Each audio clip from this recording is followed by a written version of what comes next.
Now, let's, because we've got Richo back, let's talk about the political climate of the past few weeks. I've had a fair whack at it last week about how out of control things particularly got, but Lynton Crosby, I think, bells the cat correctly about how the bubble has been particularly weaponising the past summer to go after Scott Morrison and why they've given him the certain dose of hate that they have, apart from the fact that, of course, it's their holiday area that in part was affected by this, as many of them tell their personal stories from holidaying on the south coast of New South Wales. This is what Lynton Crosby told the Australian newspaper today. This, of course, is the winner of many elections, including most recently the one in the UK, that he thinks the media was surprised by Scott Morrison's win because, a bit like the UK, many in the media are stuck in the bubble of Canberra and don't know what's going on in the rest of the country.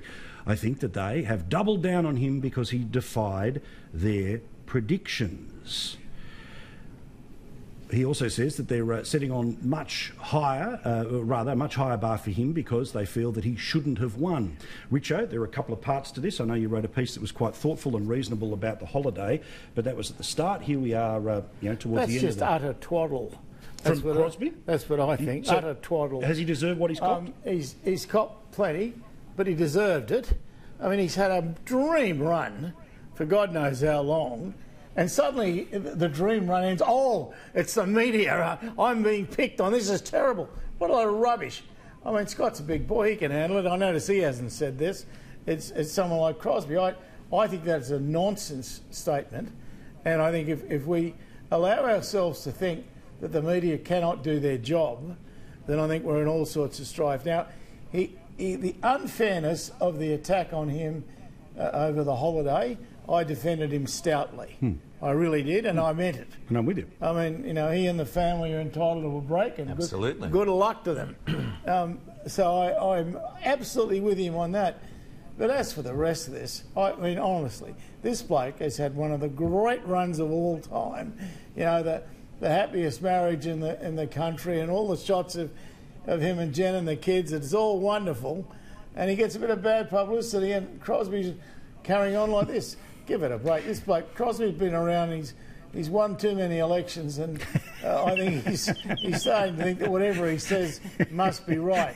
Well, guess what? It ain't. Oh, a problem to have, to win too many elections. What about the politics of climate change?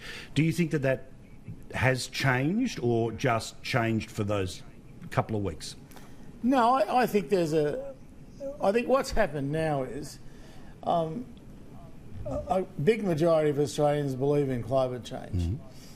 That doesn't mean they all agree on the consequences or the timing, but I think there's a great majority now, huge, that believe in climate change. So that's a change.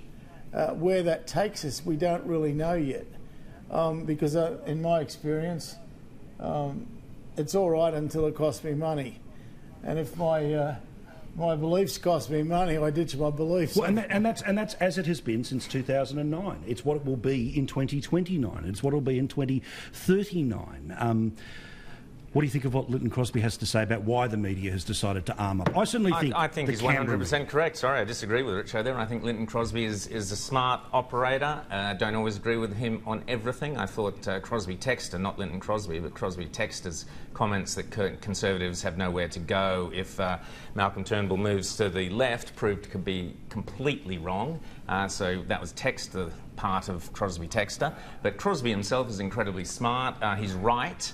That Boris Johnson won the election very much, because he used Brexiters in the same way that Scott Morrison used the idea of the quiet Australians, that we've had enough of this lefty rubbish. The left have moved too far to the left, and in America, Britain, Australia, we are seeing the consequences of that, that the Conservative parties are the natural place for people to go because they are sickened by the left. Crosby is absolutely right about the media and the Canberra bubble and the London bubble. Very, very similar. I agree with Richo that Scott Morrison shouldn't have been vilified for his holiday. I would go further and say Scott Morrison should have stayed on holiday, should have actually stuck to his guns and said, no, I'm on my holiday for my week, this is my time with my family. And had he done that, I don't think you would have seen the vitriol that then piled on, because the one thing the left do, if you make an apology, if you admit to a mistake, the left are so vicious and the media are so vicious, they will use that and pile in on you. Scott Morrison was the victim of the sort of attack and vilification. You were on holiday, so you didn't notice it, Richard, but the sort of vilification that we normally associate with Tony Abbott or Donald Trump. I agree, mate. It was full Scott Morrison derangement syndrome. The feral grubs on Twitter were the worst of it, but the media picked up on it and attacked him with the implication that somehow the Morrison fires, hashtag the Morrison fires, that somehow the fires were the responsibility of Scott Morrison because he was part of the more conservative side of the Liberal Party that hadn't gone all out like Turnbull to do climate change rubbish. So I thought it was disgusting, and it was more than just the normal media pile-on, and Crosby is absolutely right to call it out. When you get on a tangent, you really get on a tangent.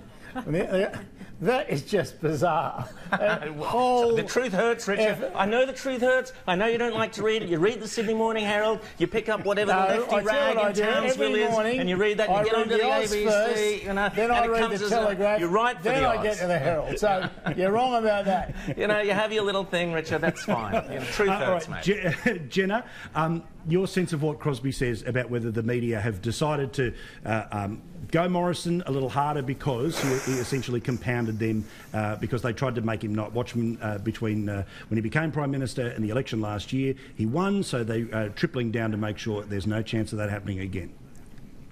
I don't know whether it was maybe a bit of unconscious tall poppy syndrome, but I think over summer I've sort of compared Scott Morrison to Taylor Swift. You know, she was so popular when she first burst onto the scene. She did so well in her early years, exactly like ScoMo has done. We saw a dip in her popularity with a couple of albums, and now she's rebuilding with Lover, and she's reinvented herself, and I think that's exactly what Scott Morrison's going to do. I don't think any of this is going to worry him. It'll be water off a duck's back. Haters going to hate. Kind of take it.